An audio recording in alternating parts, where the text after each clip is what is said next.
Bien, bonjour, nous voici dans un tutoriel pour réaliser cette pièce. Ici, j'ai un angle ici de 100 degrés. J'ai une certaine dimension ici, une certaine dimension là et une certaine profondeur ici.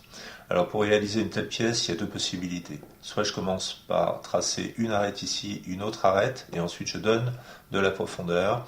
Ou bien, soit par exemple, je commence à tracer la plaque en question. Je vais créer la plaque avec 2 mm d'épaisseur. Et ensuite, je vais créer toute cette partie. Alors, je vais vous montrer comment faire la première partie. Donc, pièce, une création d'une pièce. Alors, je vais cliquer dans la barre d'outils esquisse. Je vais cliquer sur ligne. Je clique ici. Je commence à monter un trait ici, comme ça, verticalement. J'appuie sur la barre échappement pour quitter le mode. Je reclique sur ligne. Je vais ici. Je retire un trait un petit peu au hasard. Je clique sur le premier pour lui donner la hauteur que je veux. La hauteur c'est 80 mm et je voudrais lui donner un angle de 100 degrés. Si je mets 100 degrés, je constate qu'il revient à 90. Pourquoi? Tout simplement parce qu'il y a marqué ici relation existante. Il y a quelque chose qu'il faut que j'enlève en appuyant sur la touche suppression. Donc je recommence, je vais ici, je mets 100 degrés puisque c'est ce que je veux, j'appuie sur entrée. Voilà, c'est fait. Ensuite, je vais cliquer sur la ligne suivante.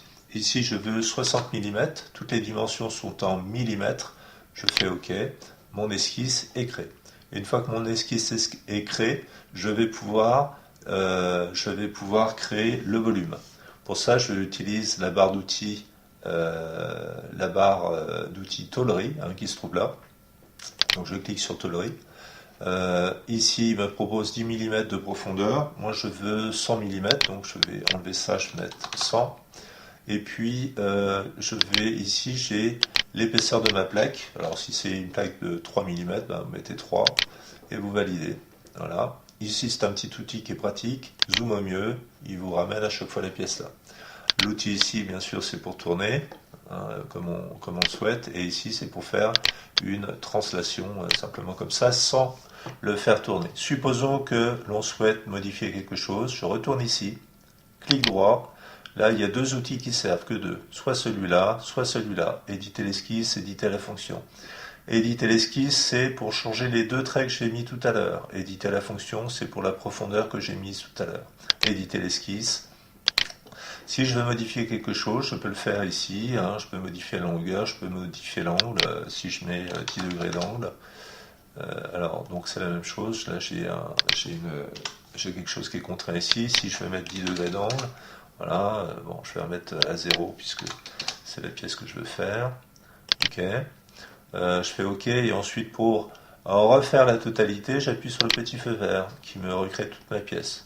Sinon, donc l'autre possibilité c'était éditer la fonction. Éditer la fonction, vous vous souvenez, 100 mm c'est la profondeur ici et ici c'est l'épaisseur de ma plaque.